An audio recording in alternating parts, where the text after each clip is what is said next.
Olá pessoal, bom dia aí para vocês, tá certo?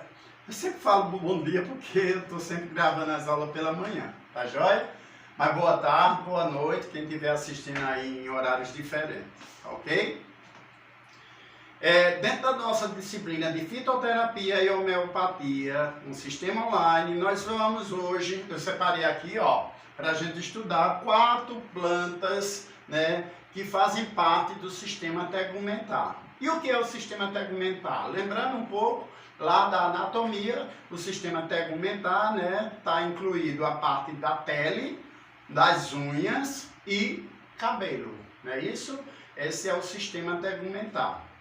A gente vai estar estudando justamente essas plantas que vão ter algum benefício, tá certo, para o sistema tegumentar, ok?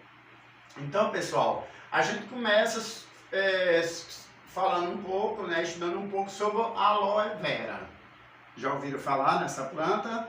Pois bem, pessoal, essa planta ela tem uma característica bem, vamos dizer assim, peculiar, né? Ela é uma planta herbácea, suculenta, as suas folhas, aliás, sua altura chega a 1 metro, certo? De origem africana, é uma planta de origem africana, tem folhas grossas, carnosas e suculentas, né? Então, dispostas em rosetas, presas a um caule muito curto, que quando cortados deixam escoar um suco viscoso, amarelado e muito amargo. E é justamente esse suco viscoso, né, que vai ter utilidade farmacológica, tá certo? A parte utilizada vai ser a folha, o gel e o látex que essa planta, vamos dizer assim, libera nas suas folhagens, tá certo?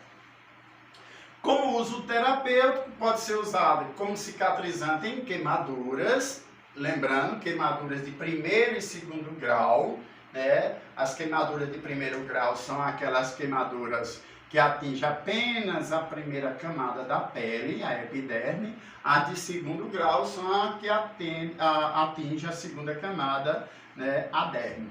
Então, a planta ela tem essa propriedade que vai auxiliar com essa questão terapêutica.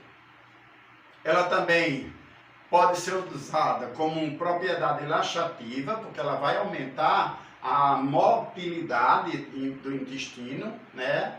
Inibe a reabsorção intestinal, isso por conta das fibras existentes nas suas folhagens. Auxilia no tratamento da psoríase e estomatite e também no tratamento da diabetes.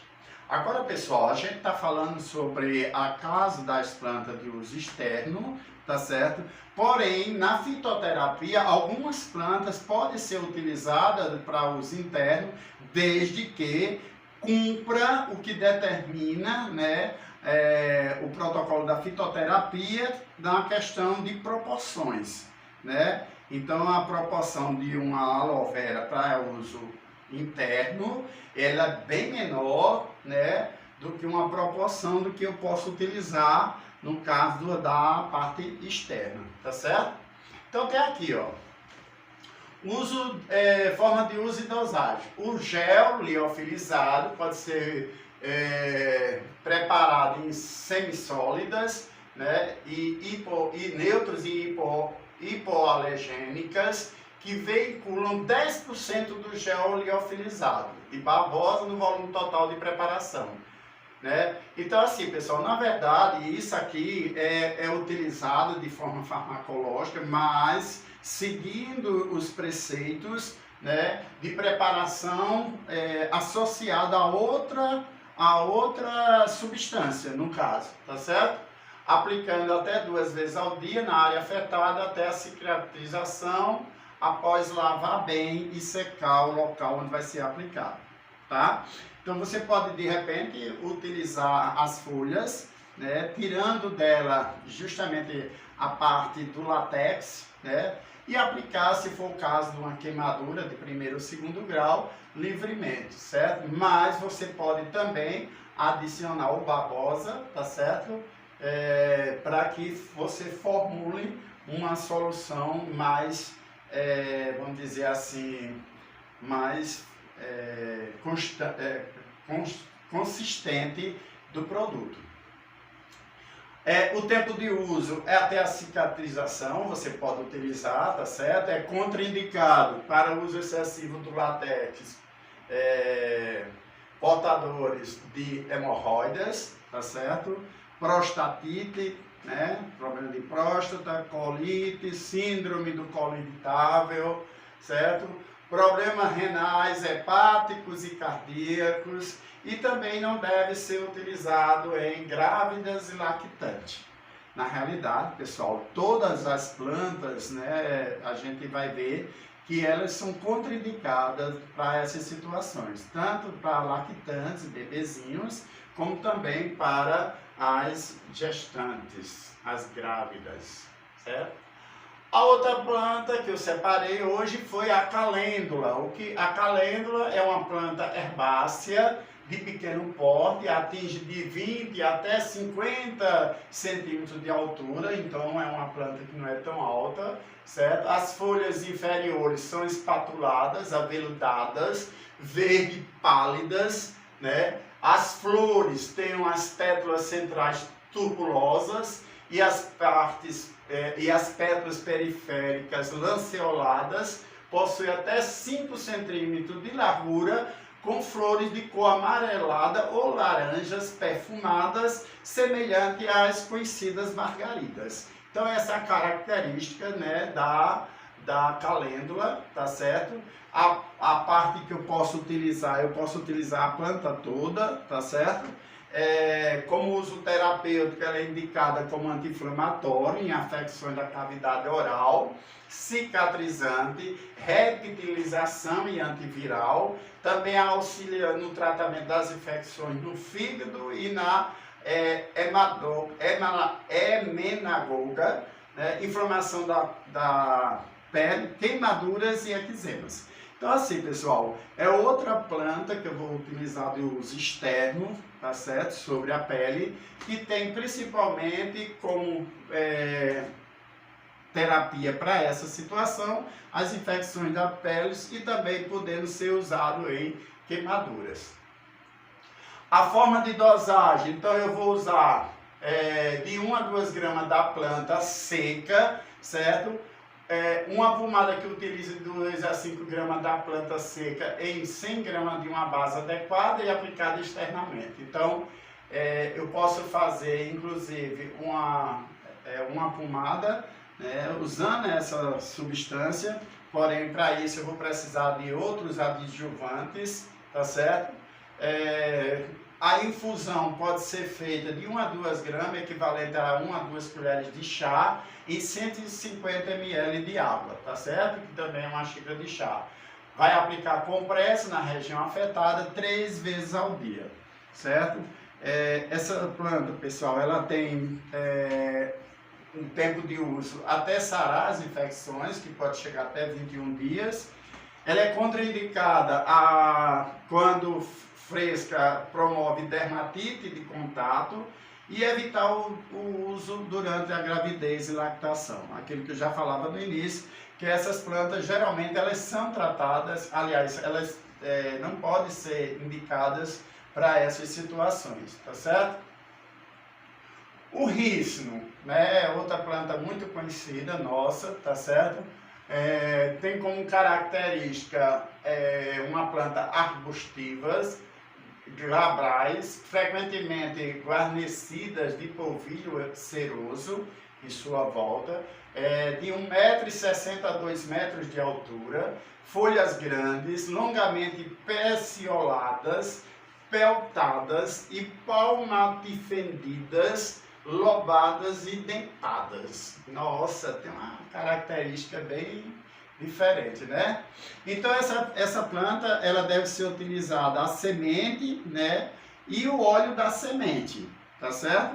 E a gente vai fazer através do processo de decocção. Os usos terapêuticos podem ser utilizados como laxante e vermífugo, emoliente e umectante. As folhas vão auxiliar no tratamento de problemas circulatórios. Em uso tópico vai servir para as unhas fracas, né? E também para as mãos ressecadas. Então, além de ter essa questão das plantas ser utilizada, né, no sistema tegumentar, a gente vai ver que ele também pode ser utilizado como laxante e vermífugo. A gente encontra muito as pessoas atrás desse óleo de rícino na farmácia para usar como laxante, né? Só que aquele óleo de rícino é um produto oficinal, não deixa de ser de origem, né, fitoterápica, mas tem essa finalidade.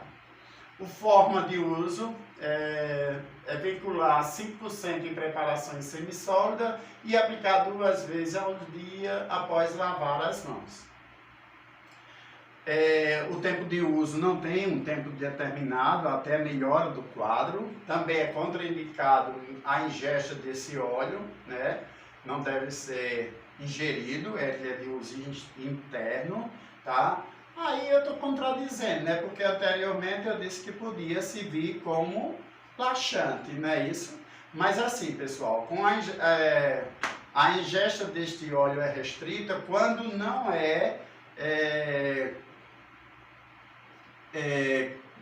pessoas idosas, no caso não pode ser utilizado para pessoas idosas e crianças menores de 2 anos, tá certo?